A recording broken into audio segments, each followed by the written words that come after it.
Hello! Today I'd like to introduce you to Opti, the decision companion.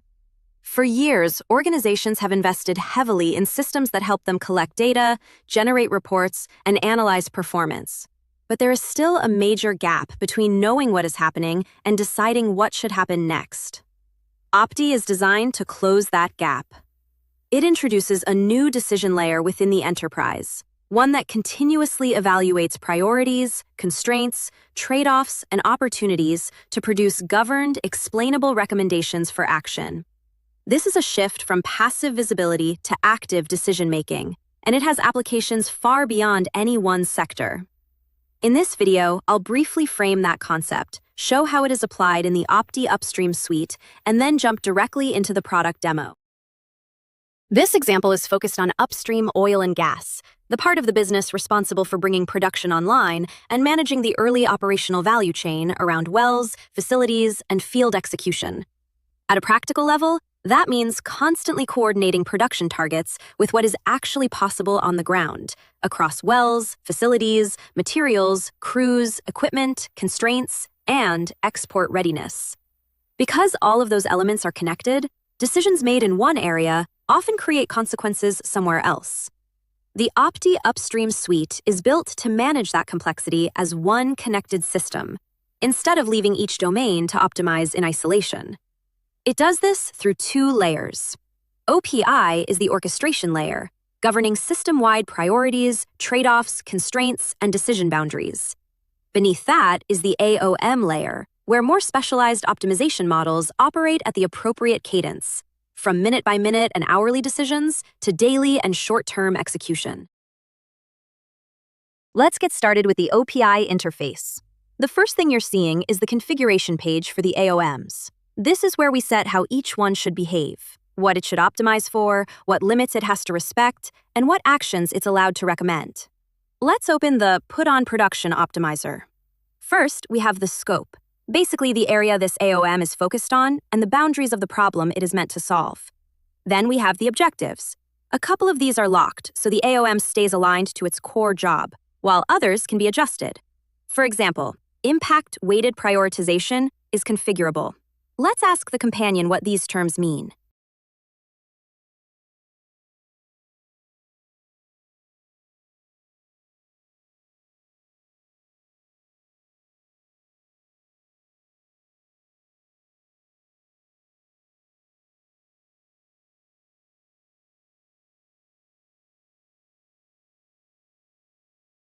Interesting. So in this case, that means the AOM can be tuned to also consider things like production impact and cost impact when deciding what to prioritize.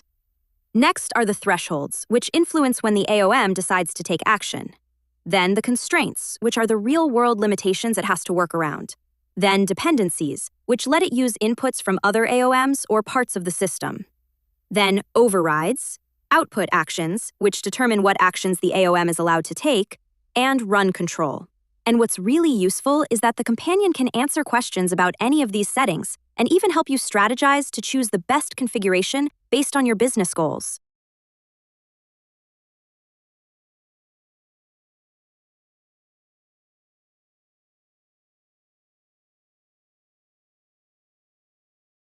I'll quickly execute the AOMs with the new configurations with a single click.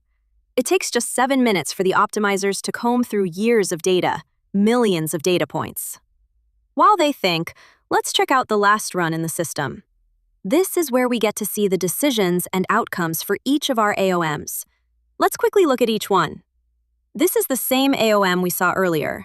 It manages the queue of wells waiting to begin production.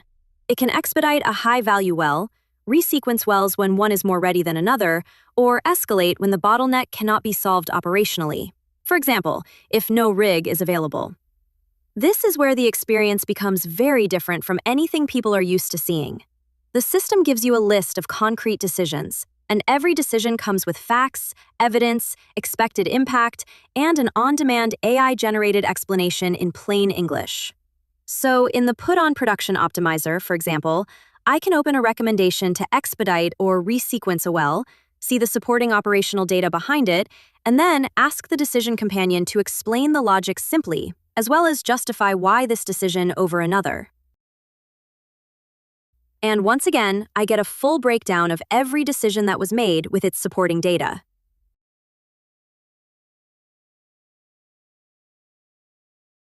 Next is the Cost Well Optimizer.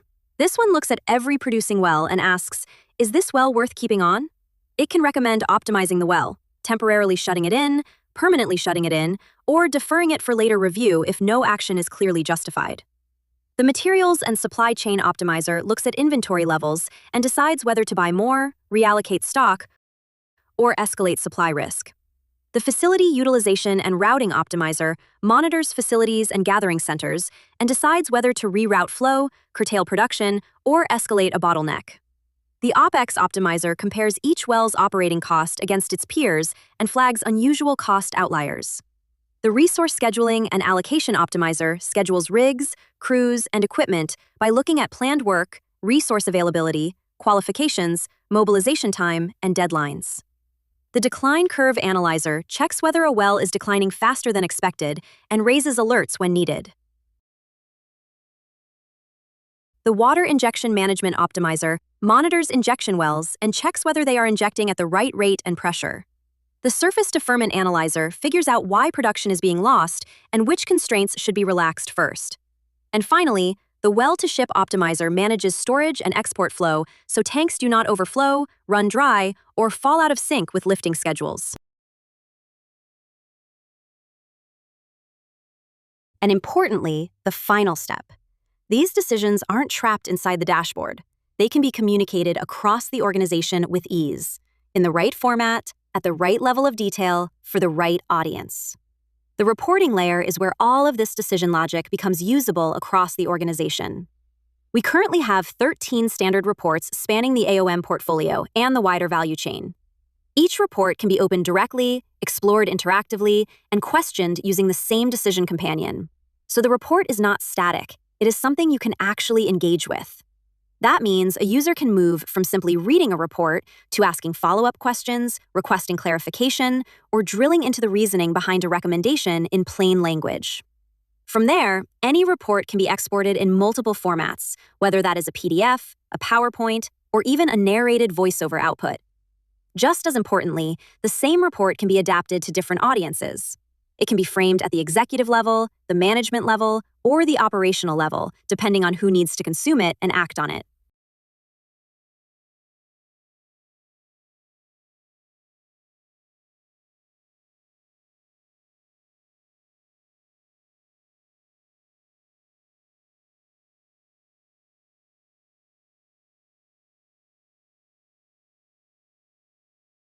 And if a standard report is not enough, a user can simply tell the assistant what they want to see.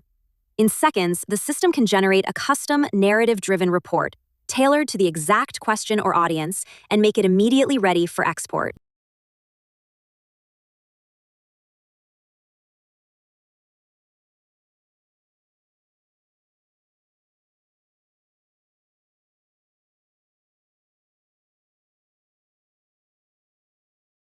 And that's it. You've now seen the full end-to-end flow of the Opti decision layer: configuration, optimization, explanation, reporting, and communication. This same pattern can work across any industry, any value chain, and any operational environment where better decisions need to be made under real-world constraints. Thank you for watching.